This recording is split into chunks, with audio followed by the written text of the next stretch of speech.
있는 그대로의 그를 사랑하라. 사랑이라는 것은 젊고 아름다운 사람을 사랑하여 손에 넣고자 하거나 훌륭한 사람을 어떻게든 자신의 것으로 만들어 그 영향력 아래에 두려고 하는 것은 아니다. 또한 사랑한다는 것은 자신과 비슷한 자를 찾거나 슬픔을 나누는 것도 아니며 자신을 사랑하는 사람을 기꺼이 받아들이는 것도 아니다. 사랑한다는 것은 자신과는 완전히 정반대의 삶을 사는 사람을 그 상태 그대로, 자신과는 반대의 감성을 가진 사람을 그 삼성 그대로 기뻐하는 것이다. 사랑을 이용하여 두 사람의 차이를 메우거나 어느 한쪽을 움츠러들게 하는 것이 아니라 두 사람 모두 있는 그대로 기뻐하는 것이 사랑이다. 사랑의 병에는 사랑에 관한 여러 가지 문제들로 고민한다면 단 하나의 확실한 치료법이 있다. 그것은 자기 스스로를 더 많이, 더 넓게, 더 따뜻하게, 그리고 한층 더 강하게 사랑하는 것이다. 사랑에는 사랑이 가장 효염이 있다. 사랑을 배워간다. 처음 듣는 음악의 경우 우리는 그 익숙하지 않는 것을 꺼리지 않고 일단 마지막까지 듣는 인내와 노력, 관용을 가져야만 한다. 그것을 반복함으로써 친밀함이 생기고 이윽고 그 음악의 매력을 조금씩 발견하게 된다. 그럼으로써 음악이 가진 깊은 아름다움을 발굴해내고 그것을 사랑하게 되며 음악이 자신에게 없어서는 안 되는 것이 되어간다. 이것은 비단 음악에 한한 이야기가 아니다. 우리는 사랑에 대해서도 처음에 낯설음에서 출발하여 사랑을 배우는 길을 걸어왔다. 이를 사랑하는 경우에도, 자신을 사랑하는 경우에도, 다른 누군가를 사랑하는 경우에도 마찬가지다. 사랑은 언제까지고 이처럼 배움의 길을 거니는 모습을 보여준다. 사랑하는 방법은 변한다. 젊은 시절 마음을 사로잡히거나 사랑에 빠지는 대상은 대개 신기한 것, 재미있는 것, 색다른 것이다. 그리고 보통은 그것이 진짜인지 가짜인지에 대해서는 그다지 신경 쓰지 않는다. 사람이 조금 더 성숙해지면 진짜와 진리가 가진 흥미로움을 사랑하게 된다. 사람이 한층 원숙해지면 젊은이들은 단순하다 혹은 시시하다며 거들떠보지도 않는 진리의 깊이를 기꺼이 사랑하게 된다. 비록 멋이나 기교는 없을지라도 진리야말로 최고의 심원함을 이야기한다는 것을 깨닫게 되기 때문이다. 사람은 이처럼 자신의 깊이에 따라 사랑하는 방법을 달리해간다. 사랑은 비처럼 내린다. 사랑은 어째서 공정성보다 주목받으며 중요하게 여겨지는 것일까? 어째서 사랑에서만큼은 많은 것을 이야기하고 끊임없이 찬미하는 것일까? 공정성이 사랑보다도 더 지적인 것은 아닐까? 사랑은 공정성보다도 훨씬 어리석은 것이 아닐까?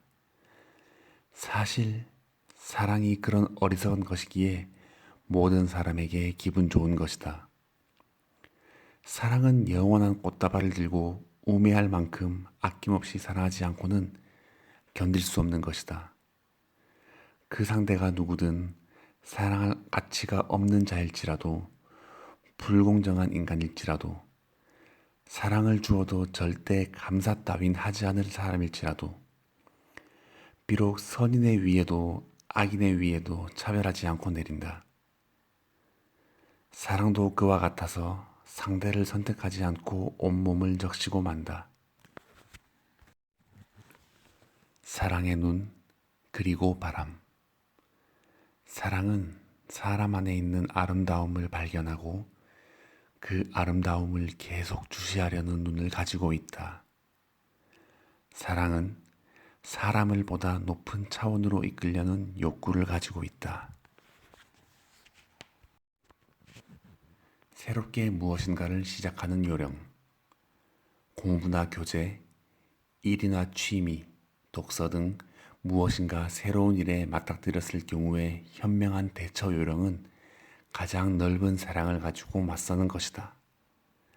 꺼리는 면, 마음에 들지 않는 점, 오해, 시시한 부분을 보아도 즉시 잊어버리겠다는 마음가짐으로 그 모든 것을 전면적으로 받아들이며 전체의 마지막에 이르기까지 잠자코 지켜본다.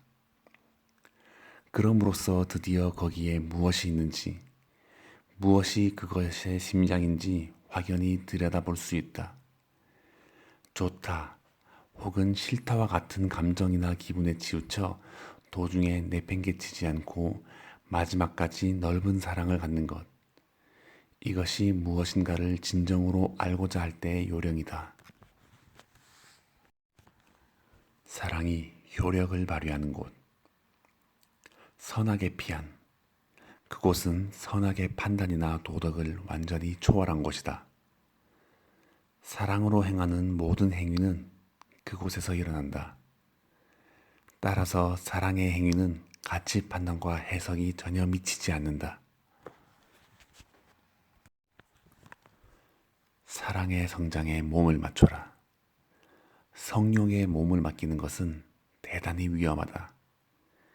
본래 진정한 운명이었어야 할 사랑은 잊어버리고 오로지 성욕만이 두 사람의 굴레가 되어버리기 때문이다.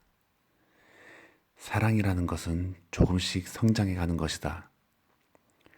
무엇보다 성욕을 먼저 뛰어넘지 않으면 안 된다. 사랑의 발달에 한 걸음 뒤로 성욕이 동반되는 정도가 적당하다. 그럼으로써 상대도 자신도 깊은 사랑을 육체와 함께 느낄 수 있다. 그것은 마음과 육체 모두가 동시에 행복해지는 길이기도 하다. 영원히 사랑할 수 있는가? 행위는 약속할 수 있다. 그러나 감각은 약속할 수 없다. 왜냐하면 감각은 의지의 힘으로 움직이는 것이 아니기 때문이다. 따라서 영원히 사랑한다는 약속은 불가능한 것처럼 보인다. 그러나 사랑은 감각만이 아니다. 사랑의 본질은 사랑한다는 행위 그 자체이기 때문이다. 사랑하는 일을 위한다면 당신은 연인을 원하는가? 좋은 사람이 나타나기만을 기다리고 있는가? 자신을 깊이 사랑해줄 사람을 원하고 있는가? 이것은 실로 잘난 척의 최절정이라고 말할 수 있다. 당신은 당신이 원하는 만큼 많은 이들로부터 사랑받기 위하여 좋은 인간이 되도록 노력하고 있는지 반문해보라. 자신을 사랑해주는 것은 단 한 사람이면 된다고 말하고 싶은가? 그러나 그 한 사람은 많은 사람들 가운데에 있다. 그럼에도 불구하고 많은 이로부터 사랑받기 위해 노력하지 않는 당신을 어느 누가 사랑할 것인가? 이제 알겠는가? 당신은 처음부터 당치도 않은 주문을 하고 있다는 사실을. 남자들로부터 매력적이라 여겨지길 원한다면, 남자들에게 매력 있는 여자가 되고 싶다면 자신의 내면에 무엇이 있는지 보이지 않도록 하는 것이 좋다. 마치 순수의 가면을 쓰고 있는 여자로, 게다가 모습이 흐릿하게만 보이는 유령과도 같은 신비한 존재로 있어라. 그러면 남자들의 욕망은 더없이 자극받는다. 남자들은 그녀의 내면을 탐구하기 시작한다. 어떤 영혼을 내면에 간직하고 있는지 언제까지고 끊임없이 찾아 헤맨다. 이 같은 방법은 많은 사람들을 매료시키는 데에도 이용할 수 있다. 예컨대 배우는 상업적으로 계획되어진 허상의 유령과도 같은 존재이기에 매력적으로 비춰진다. 독재자나 사이비 종교의 교주는 이 같은 방법을 가장 악하게 그러나 가장 효과적으로 이용한다. 결혼할 것인지 말 것인지 망설인다면, 결혼에 발을 들여놓을 것인지 말 것인지를 망설이고 있다면 차분히 자신에게 질문을 던져보라.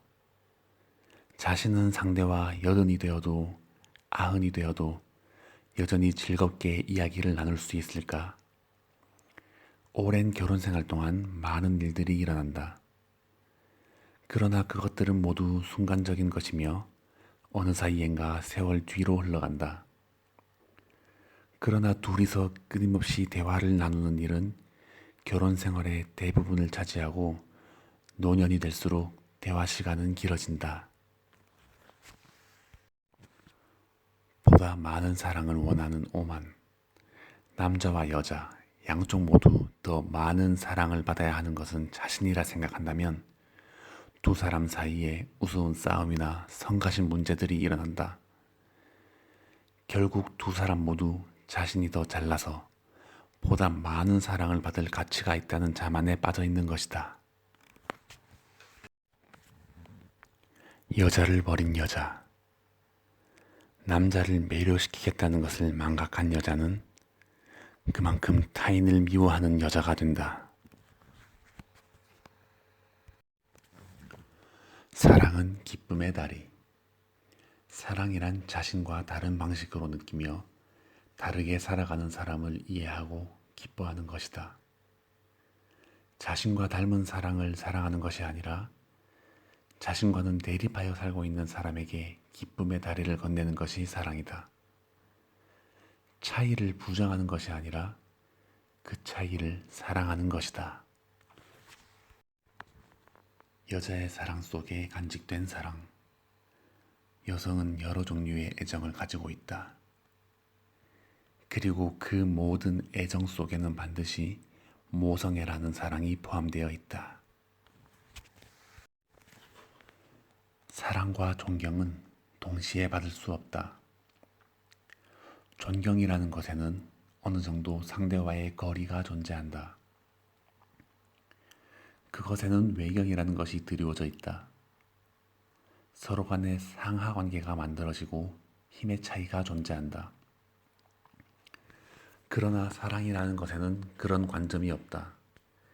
위아래도, 차이도, 힘의 우위와도 무관하게 감싸 안는 것이 사랑이다. 그 때문에 명예심이 강한 사람은 사랑받는 것에 반항심을 갖는다. 사랑받는 것보다도 존경받는 것이 기분 좋기 때문이다. 그래서 자존심이 지나치게 강한 사람은 때때로 사랑받지 못한다. 사람이 사랑받고 존경받길 원하는 마음은 이해하지만 존경보다 사랑을 선택하는 것이 더 행복한 일이다. 사랑은 허용한다. 사랑은 허용한다. 사랑은 욕심 부리는 것도 허용한다. 최대의 오만. 최대의 오만은 무엇인가? 사랑받고자 하는 욕구다. 거기에는 자신은 사랑받을 가치가 있다는 주장이 강하게 내재되어 있다. 그런 사람은 자신을 다른 사람보다 높은 곳에 있는 특별한 존재라 생각한다. 자신만은 특별히 평가될 자격이 충분히 있다고 믿는 차별주의자다. 진실한 사랑으로 가득한 행위는 의식되지 않는다. 누구나 타인에게 친절을 베푼 뒤에는 쾌감을 맛본다. 친절한 행동이나 선행 자체가 쾌감일 리는 없고 그러한 행위 뒤에 자신이 조금은 성자 또는 순결한 사람에 다가간 듯한 기분을 맛볼 수 있기 때문이다.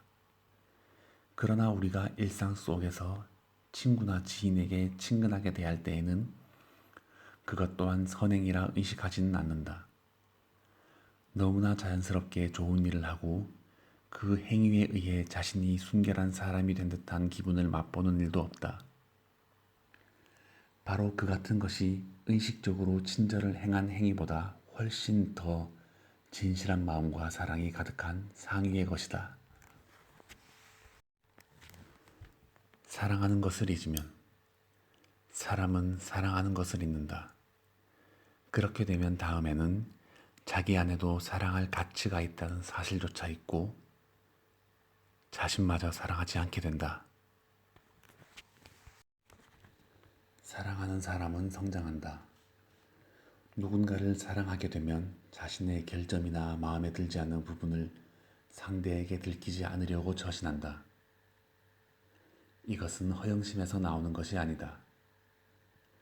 사랑하는 사람을 상처 주지 않으려는 것이다.